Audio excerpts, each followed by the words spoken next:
The next day, Jae woke up to find Sulky already gone. There was only a neatly folded pajama set left behind. Jae remembered that last night, she had installed a tracking device on Sulky's phone. She quickly checked her own phone to see where Sulky was. During breakfast, Jae asked her father why her older sister hadn't come home yet. Her father replied that her sister was already embarrassed about failing her university entrance exam. Now, she had to retake the exam with her younger sister, which made it even worse. She probably felt ashamed and didn't want to return home or contact the family. But he believed she was determined this time. Jae confidently said, "She will never beat me." At school, when Sulky saw Jae, she tried to avoid her. Meanwhile, everyone was gossiping that Nari was about to transfer schools. Jae found Sulky and asked, "Why didn't you greet me when you saw me?" Sulky said she was heading to the teacher's office. When they got there, they saw Nari and her mother filling out the transfer papers. Jae pulled Sulky along to say goodbye,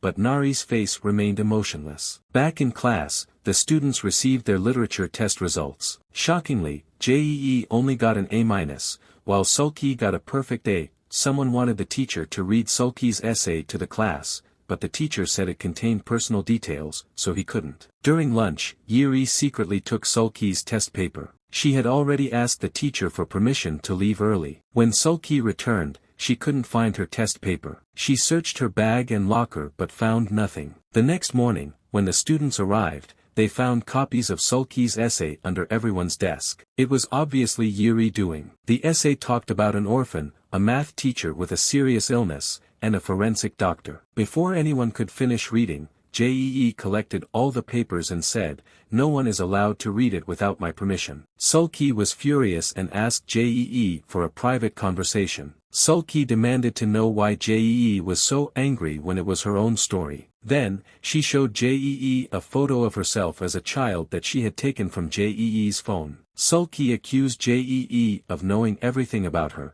She was an orphan, had just lost her father, and her father was the school's math teacher. Sulky also showed a video of Jae threatening Nari. Jae had discovered that Nari was using drugs and threatened to expose her online. In the video, Nari begged for forgiveness while Jae looked pleased. Jae was unfazed and replied, "Why did you touch my things?" She hinted that Nari had bullied Sulky in the past. Because of Jae, Nari had to transfer schools. She even texted Jae, begging her to delete the video. Looking at the photos and video Sulky showed her, Jae felt no guilt. Instead, she said, "You should be thanking me. I took care of the people who bullied you." Sulky then demanded to know why Jae had information about her father's belongings and personal details. Jae's father had gathered that information because he was preparing for a lawsuit over Sulky's father's death. But Jae refused to say more, claiming that it wouldn't matter even if she did. Sulky firmly responded, "You don't know anything about me. Do you think I'm ashamed of my unfortunate past?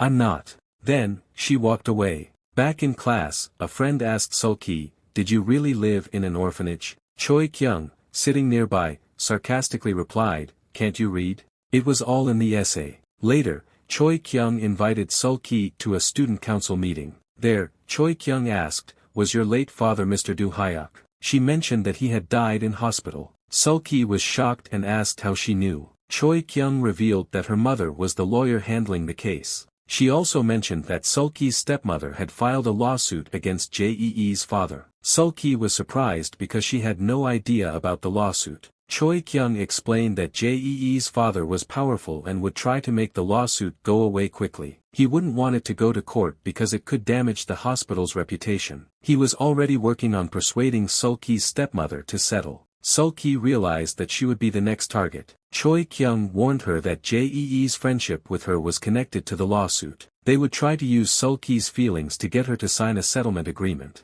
After a moment, Sulky asked Choi Kyung, "Why are you telling me all this?" Choi Kyung replied, "Maybe it's because I feel small when I stand next to Jae." Right then, Sulky received several messages from Jae, but she ignored them all. The next day, Sulky sneaked into her stepmother's room, determined to find out what she was hiding about the lawsuit. Sulky found her father's insurance certificate. The compensation amount was up to 500 million won. It seemed like that was the reason why the woman wanted to hide it from Sulky. Right after that, Sulky asked her, "Why did you hide this from me? Do you want to keep all the hospital compensation money for yourself? And why did you come looking for me? Why couldn't you just let me stay in the orphanage in peace? I will stay here until my university entrance exams are over. There are only 7 days left until the midterm exams, but Sulky is almost out of brain-boosting medicine. So, she goes to the hospital to ask for more. The doctor says that taking medicine to improve grades is understandable,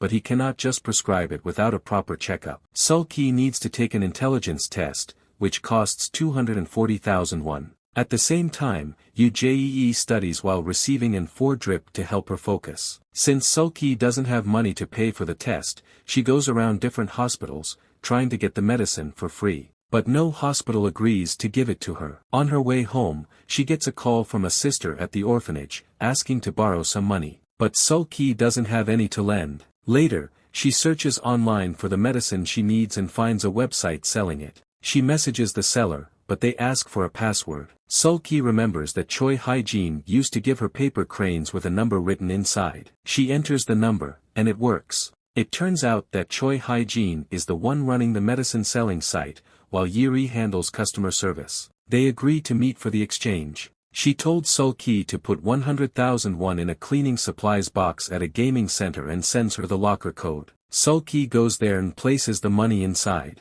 A while later, UJEE arrives, takes the money, and leaves the medicine. Just as JEE is about to leave, Sulky appears. She removes her mask, no longer needing to hide her identity. UJEE asks, "Is this really your way of studying?" She warns Sulky that meeting like this is risky and tells her to act like they never met. UJEE also says that the medicine Sulky ordered is out of stock, so she gave her a stronger one instead. Sulky wants to know what it is, but UJEE refuses to tell her, calling it a business secret. Feeling uneasy, Sulky decides not to take the medicine and asks for her money back. But UJEE insists that everyone at school is using it to study, so there's no need to worry. UJEE makes a deal: if Sulky scores higher than her in the next exam, she will tell her how she knows so much about Sulky's life. UJEE then gives Sulky some study materials from a tutoring center, challenging her to beat her in the exams. Sulky finds a yellow pill inside the black bag that UJEE gave her. Trusting UJEE, she takes it. Immediately,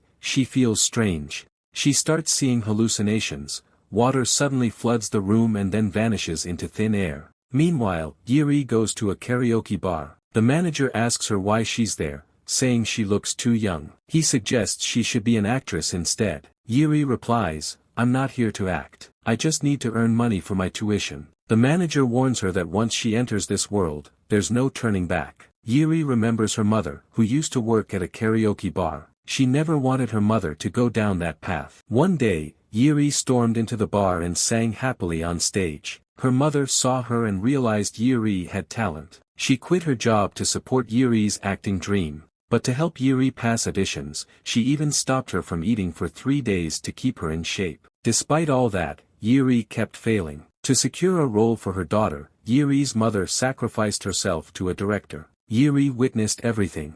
She promised not to tell her father but demanded her mother let her eat whatever she wanted. From then on, she quit acting. As she grew up, Yuri learned to find and use people's weaknesses to her advantage. One day, Yuri blackmails UJEE's father, knowing a secret about her eldest daughter. She asks, "You're looking for Jenna, aren't you? Everyone thinks she's busy studying for her university exams, but that's not true, is it? UJEE doesn't know either, right? If she disappears, you could report it to the police, but you're not doing that. There must be a reason. My mouth can spread secrets far and wide, so I need something to keep it shut." UJEE's father says he needs time to think and asks Yuri what she wants in return. Back in the present, Choi Hyejin prepares medicine to sell. UJEE messages him, ordering him not to sell without her permission. Choi Hyejin immediately refuses to sell to a desperate student, no matter how much she begs. The midterm exam day arrives. Before the test, Sulky takes the medicine she bought from UJEE. She reviews the study materials UJEE gave her one last time. Just then, the teacher tells everyone to put away their books and start the test. Sulky is shocked. The questions are exactly the same as the materials UJEE gave her.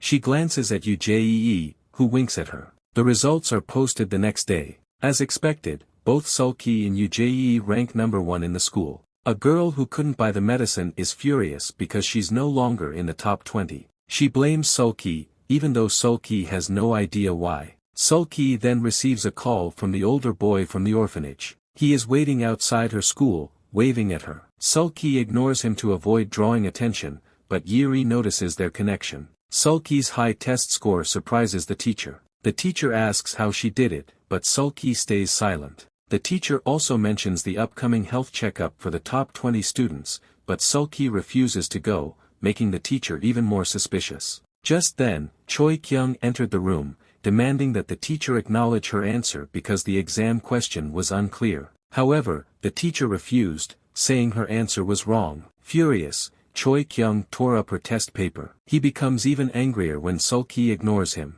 Later, Yuri teases Sulky, asking if the boy outside was her boyfriend. Sulky doesn't answer. Choi Kyung, who is nearby, offers her health checkup spot to Yuri. She also wants to know Sulky's secret study method. Later, Sulky met with the boy from the orphanage. He asked if her friends knew about her drug addiction and whether she had bought the drugs herself this time. Sulky lied, saying she had quit since moving here. But he doubted her. How could she rank first in school without using drugs? He dragged Sulky into a dressing room and held a knife to her throat, demanding information about Jae-in, a girl who had borrowed money from him days ago. Sulky insisted she didn't know where Jae-in was, so he let her go. He also knew Sulky used to secretly take money from drug sales to support herself but had always turned a blind eye. Sulky then took a bus to the hospital for the health checkup. She ignored Jae when she saw her on the bus and moved to the back. Yuri sat beside her, mocking her by saying that some students spend a lot of money on extra classes,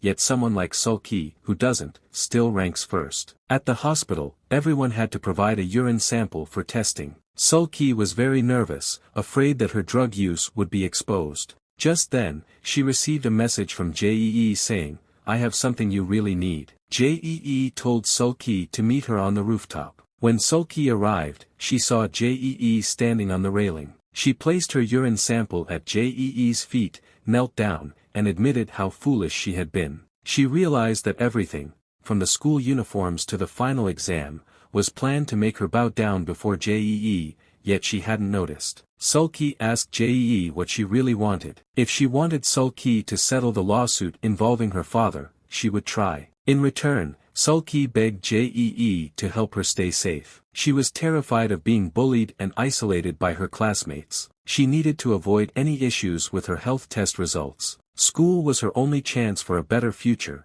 and right now, her only guardian was also her shield from those around her. Jae coldly replied that she didn't care about the lawsuit, but she would agree to protect Sulky. Then, she handed Sulky a clean urine sample. Sulky asked how Jae knew about her father's lawsuit. Jae revealed that she got the information from her father's office. She had known that Sulky's father was being sued for medical negligence, but she was surprised to find so much information about Sulky, her stepmother, and their entire family. Before leaving, Jae made a cryptic comment, "Let's see what you can do for me." During the anesthesia for the medical checkup, Sulky had a dream about her childhood. She stood alone by the sea, calling out for her parents. Suddenly, Jae appeared and guided her. It felt just like the present, where Jae always mysteriously helped her. Back in reality, Yuri quietly approached Sulky's hospital bed, taking both her bracelet and her father's phone. Jae saw this and later discovered that Sulky's bracelet was missing.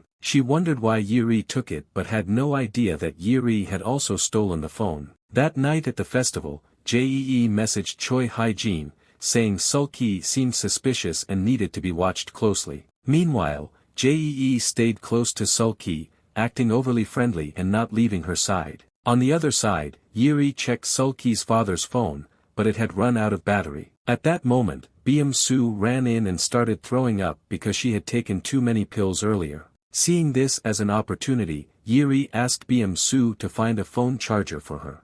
In return, she promised to let Byung-soo join the matchmaking event. Choi Hyejin, who was nearby, overheard everything and quickly informed Jae that Yuri was looking for a charger. However, Choi Hyejin also noticed that the phone Yuri was trying to charge didn't seem to belong to her. Jae then asked Choi Hyejin to keep an eye on Yuri. Meanwhile, Jee's father didn't like seeing his daughter getting close to Sulky. He walked up to them and told them not to drink soda because it was unhealthy. But Sulky ignored him and kept drinking. Then, he told them not to eat grilled meat because it could cause cancer. Sulky still ate it and sarcastically replied, "My father didn't get cancer from eating burnt meat, but he still died young. People live today and die tomorrow, no one can predict it." Jee knew Sulky was provoking her father, but she secretly enjoyed it because she didn't like him either. On the other side, Choi Kyung met Yeri and asked about Sulky's whereabouts, but Yeri said she hadn't seen him since her health checkup. Yeri then thanked Choi Kyung for giving up her health checkup slot for her. In return, she pulled Choi Kyung into the matchmaking event. At the same time, another girl brought an older guy from the orphanage into the event. They had 3 minutes to ask each other anything. Choi Kyung seemed to have back pain, so the guy gave her a medical patch. He then asked if she knew Sulky from grade 12. He told her that if the patch worked, she should let Sulky know. Then, he left and accidentally bumped into Yeri, who was just entering the room. Yeri was still looking for the phone charger when she noticed a phone under the table. She put Sulky's father's phone there and left. Later, after spending the evening with Jee, Sulky felt very relaxed. She admitted to Jee that she still didn't fully trust her, but she was happy whenever she was with her. Meanwhile, Yeri secretly met Jee's father. He asked about the phone, but she told him that Sulky had 2 phones and asked which one he wanted. Even though Yeri knew she had taken the right phone,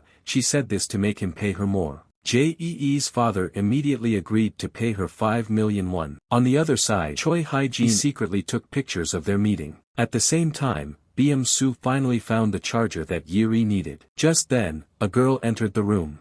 Soo immediately recognized her as Jenna, Jee's older sister. Jee received a picture from Choi Hyejin showing her father's car. Meanwhile, Choi Kyung was looking for Sulky because she wasn't answering calls. Jee then left, and Sulky checked her bag, realizing that her father's phone was missing. She panicked. Choi Hyejin told Jee where Yeri was charging the phone and also overheard that the phone actually belonged to Teacher Gu. Jee rushed into the matchmaking room just as the phone started ringing. She answered, but the person on the other side didn't say anything. Jee then locked herself in the restroom, trying to unlock the phone. She suddenly remembered that in Sulky's father's missing child flyer, there was a date mentioned. She entered that date as the password, and it worked. Inside the phone, she found threatening messages sent to Sulky's father. There was also a video of Sulky's father being close with a woman. Jee was shocked when she realized that the woman in the video was her sister, Jenna. She immediately went to the location shown in the video. Meanwhile, Soo excitedly brought the charger to Yeri, but it was useless now because the phone was already gone. Sulky was also searching for her father's phone. Jee's father told Yeri to help Sulky find it. Seeing how the two of them were acting, Sulky found them very suspicious. In her dazed state, Soo told Jee's father that she had just seen Jenna, but she looked much thinner. Yeri thought Soo was just talking nonsense and pushed her to the ground. Soo went crazy, grabbed a knife, and started yelling at Yeri. But Yeri mocked her, saying, "You always act like a victim. That's why Jee even bothers to be friends with you." Hearing this, Soo attacked Yeri, but she missed. Then, Soo turned and stabbed Sulky instead, injuring her badly. The people around them were horrified. At the same time, someone quietly entered the room where Jee was. Jee became nervous as the person slowly walked toward her and removed their hat. It was her sister, Jenna.